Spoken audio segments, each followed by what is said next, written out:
Street kids don't cry.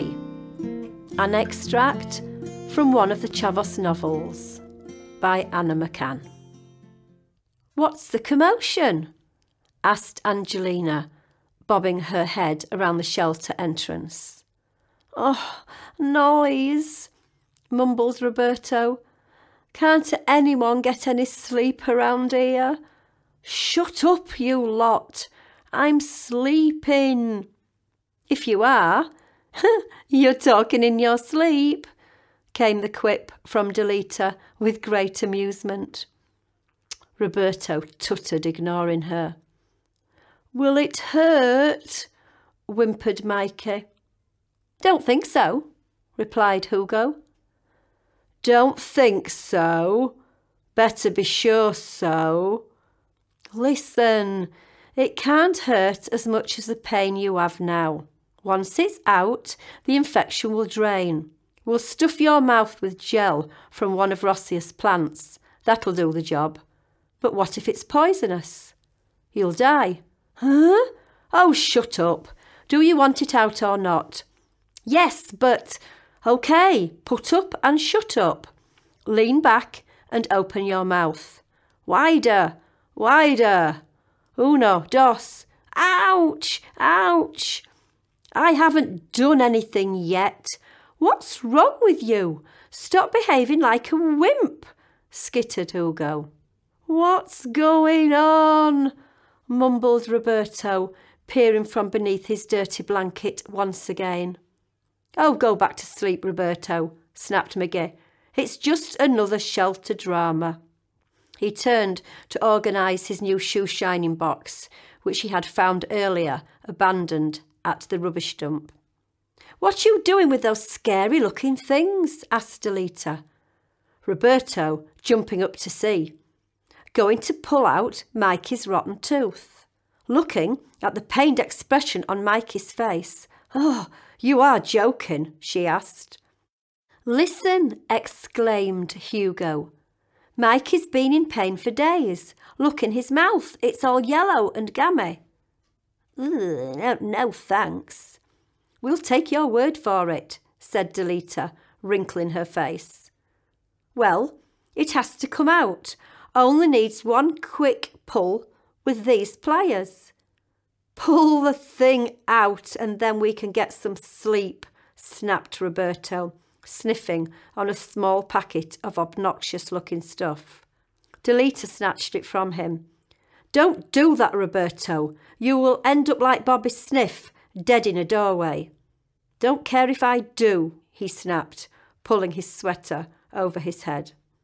The voice of Papa Joe, the crazy Latin vendor, could be heard in the distance, in confrontation with one of the traders, indicating market day coming to a close. "I'm going down the market," said Hugo. "See what's been left behind. Anyone coming?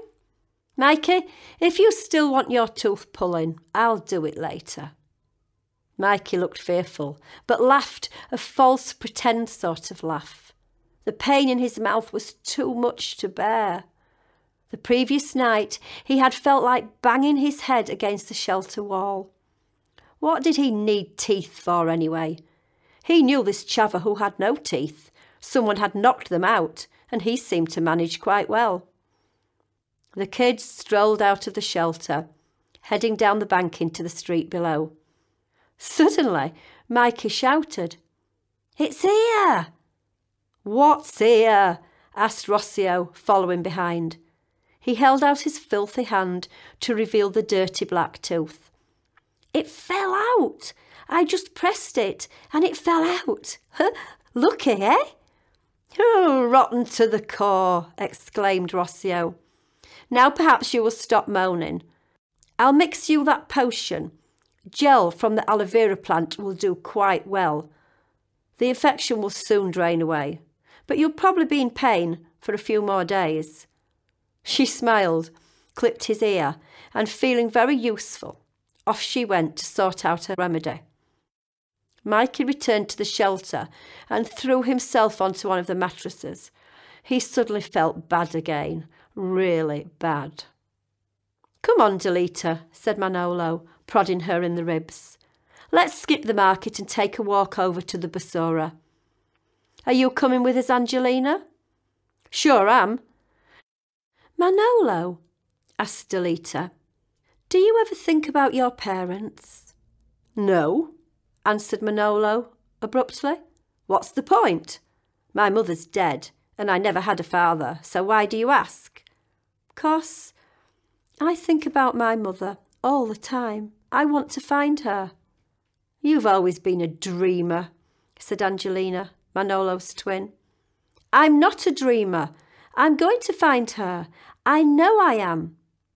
Oh, don't be such an idiot, snapped Manolo. As if that's ever likely. Get real, Delita. Just stop dreaming. I'm going to find her, she snapped impatiently. I'm going to find her. And don't call me an idiot. Oh, yeah, well, there is about as much chance of you finding her as there is of Angelina's mouse learning to fly. Don't make fun, screamed Delita. You make me so crazy. I will find her, and I'm not going to the Basura. I've changed my mind. I'm going to see my friend Beaky. Don't argue, you two, pleaded Angelina. We're not arguing. Yes, we are, screamed Delita as she stomped off. Suddenly, the idea of seeing her old friend Beaky, who lived in Calle San Felipe, seemed appealing. Beaky was so sure to give her some crusty bread and sardines, not to mention burritos and guacamole. What got into her? Asked Manolo. She's temperamental today. Angelina didn't answer. A little later, back at the shelter. For heaven's sake, what's wrong with you? Asked Manolo, as Angelina began to throw bags in all directions. I can't find my little purple bag, she said, looking extremely worried. So, what's the big deal? Duh, she said, gritting her teeth, frowning furiously. It's my purple bag. And Pygmy's in my purple bag and I can't find it. Oh, I thought he was in your new emerald green bag, he said mockingly. His sister and her obsession to collect stuff from the Basura never made sense to him. She seemed to have the capacity to come back with something useless every time she went, her and her coloured bags. Think, Angelina, think. When did you last have the bag? I remember we went to the market and I put it there. She pointed to where Roberto was sleeping. Be quiet, you lot. And who's looking for a purple bag? I have it, said Roberto, producing the bag after searching endlessly under his blanket. Oh, took Pygmy out. Must have fallen asleep and forgotten. Oh, where is he? Ah! Don't you dare touch my things again, she shouted, snatching the bag from him. As she opened it to find nothing, Roberto then suddenly yelled. What now? Skittered Manolo, looking first in Roberto's direction and then Angelina's. Roberto threw off his blanket and sprang to his feet with a shriek. The little... He's just bitten my toe. Ah! I have never seen you move so fast, Roberto, giggled Delita, by now having returned to the shelter. Ha! In future, don't touch my things, snapped Angelina, going to scoop up her little pet. I hope he bit you hard. I'll keep him here, she said, producing a small suitcase found in the trash earlier that day. So, what's so funny? Asked Manolo, responding now to Delita's hysterical laughter. Don't you know the story about the suitcase and New Year? Said Delita. No, what story? It's superstition. Yeah, so don't keep us waiting. Tell us then. Well, they say that if you go for a walk at midnight with the case, it's good luck, and you will go travelling in the new year. Who's they? Asked Angelina. Now Delita looked puzzled. I don't know. They. People. What rubbish, mumbled Roberto. It's true, it's good luck. So how do you know? I just do. I know about the red knickers too. What? I don't know anything about red knickers, said Angelina curiously. It's more superstition. Angelina interrupted. Oh, I'm going for a walk down Calle Micalo with my suitcase in case it's true. What do I need red knickers for? Now everyone was laughing at Angelina. She was so funny. Tell me about the red knickers, Delita. Oh, later, Angelina, later. It's nearly midnight, shouted Rossio gleefully.